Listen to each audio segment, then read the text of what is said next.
साताऱ्यात कृषी विभागामार्फत प्रधानमंत्री सूक्ष्म अन्न प्रक्रिया उद्योग योजना अंतर्गत विभागीय प्रदर्शन व पौष्टिक तृणधान्य महोत्सवाचे आयोजन करण्यात आले आहे। या प्रदर्शनात 20 प्रक्रिया पदार्थ, पौष्टिक तृणधान्य व त्या आधारित उत्पादने, विविध सेंद्रिय उत्पादने व इतर शेतमाल विक्रीसाठी उपलब्ध आहे। आज या विभागीय प्रदर्शनाला आमदार महेश शिंदे यांच्या पत्नी व भाजपा प्रदेश महिला उपाध्यक्षा प्रियाताई शिंदे यांनी भेट दिली। यावेळी बोलताना प्रधानमंत्री सूक्ष्म अन्न प्रक्रिया उद्योग योजनेच्या माध्यमातून ग्रामीण भागांमध्ये उद्योजक निर्माण होण्यास मदत होत आहे। तसेच ग्रामीण भागातील तरुणांनी या योजनेचा लाभ घेऊन उद्योग क्षेत्राकडे वळले पाहिजे, असे प्रतिपादन यावेळी प्रियाताई शिंदे यांनी केले।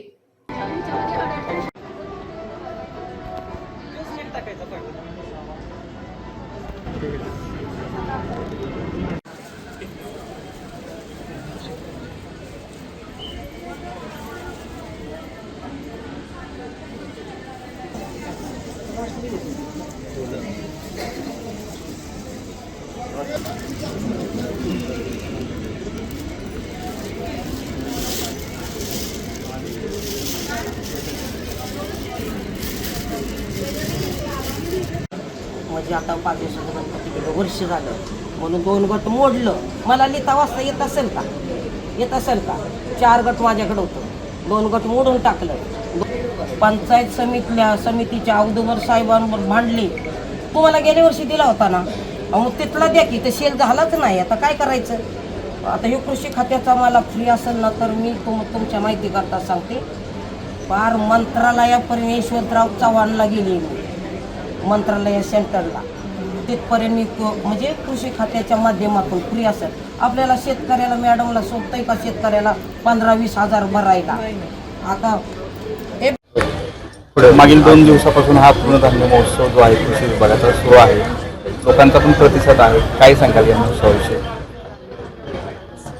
गेले 3 दिवस हा तृणधान्य महोत्सव आणि पंतप्रधान सूक्ष्म अन्न प्रक्रिया या योजनेतून जे उद्योजक तयार झाले, उद्योजिका तयार झाल्या, विशेष करून असे जो 200 स्टॉल इथं आहेत आणि सातारा, सांगली आणि कोल्हापूर या जिल्ह्यातून इथं आलेले आहेत आणि साताऱ्यातून जो 1100 प्रोजेक्ट हे पंतप्रधान सूक्ष्म अन्न, त्यापैकी 200 हे आता इथे प्रातिनिधिक म्हणून इथे आलेले आहेत।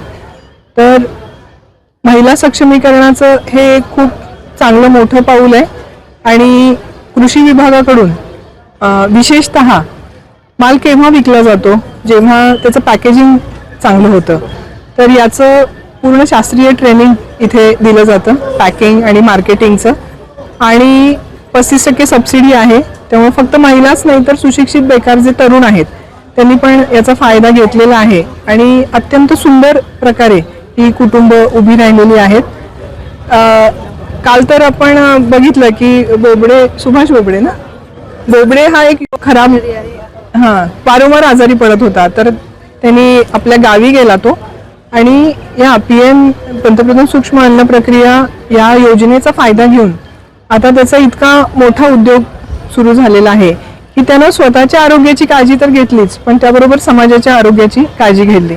पण हे उभारणी करताना त्याला या आपल्या योजनेचा फायदा झालेला आहे।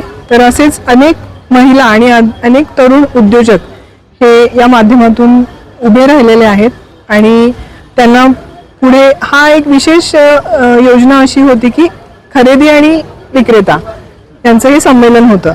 त्यामुळं प्रश्न काय होतो की उत्पादन तर तयार झालेलं असतं किंवा महिला उत्पादन करू शकतात, पण विक्री कुठे करायची?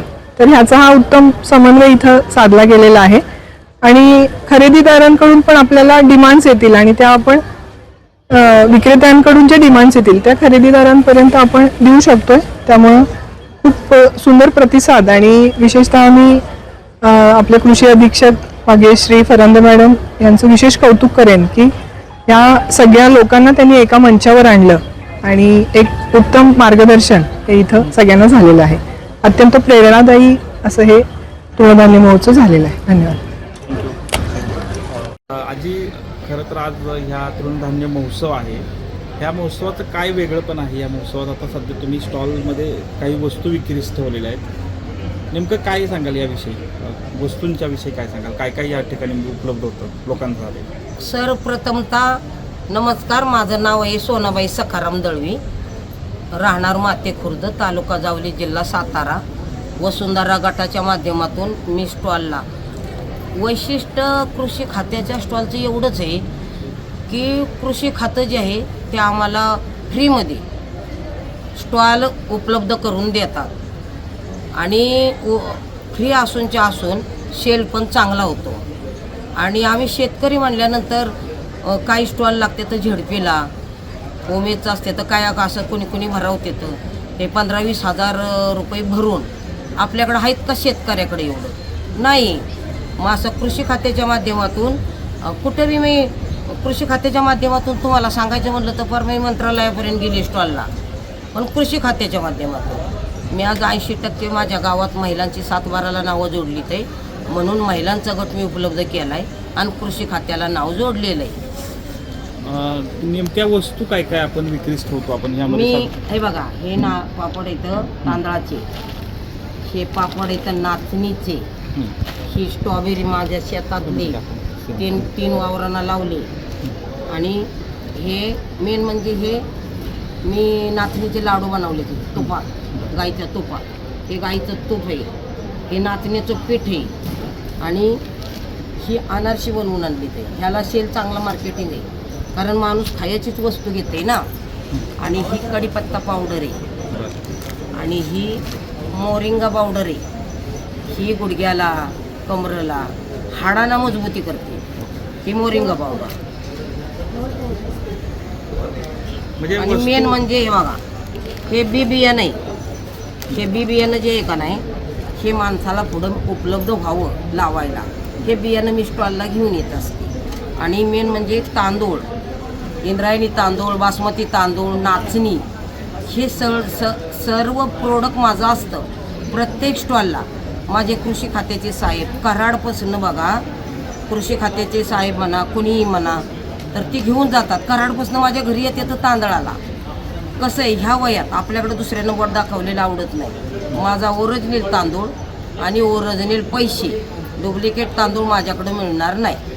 आता अलीकडच्या दिवसात खतांचा वापर, रासायनिक खतं वगैरे वापरली जातात, त्यामुळं बराचसा पिकांवर परिणाम म्हणजे शरीरावर पण त्याचे परिणाम पाहायला मिळतात. याविषयी थोडंसं. पण आता आम्ही काय करतोय, आता ह्या वयात आम्हाला शेती होत नाही, पुष्कळ शेती. पण नेमकं काय, आम्ही जी कराय देतोय ना त्यांना सांगतोय ही रासायनिक खतं येतं ती कमी वापरा आणि सेंद्रिय खतावर तर म्हणून आता सेंद्रिय खतासारखं बियाणं नाही आणि शरीराला पण घातक आहे ते. म्हणून आत्ताच्या पोविशीची 40 उलटाना हे सगळं काय भाजीपाल्यावर पण सगळं औषधं सगळेच चित्राबाबा. म्हणून आता शेतकरी हळूहळू सेंद्रिय खताकडे वळत चालला. आपल्या तालुक्यातील जिल्ह्यातील बातम्या सर्वप्रथम पाहण्यासाठी आजच सातारा न्यूजला YouTube चॅनलवर सबस्क्राईब करा, लाईक करा, शेअर करा आणि बेल आयकॉन प्रेस करायला विसरू नका.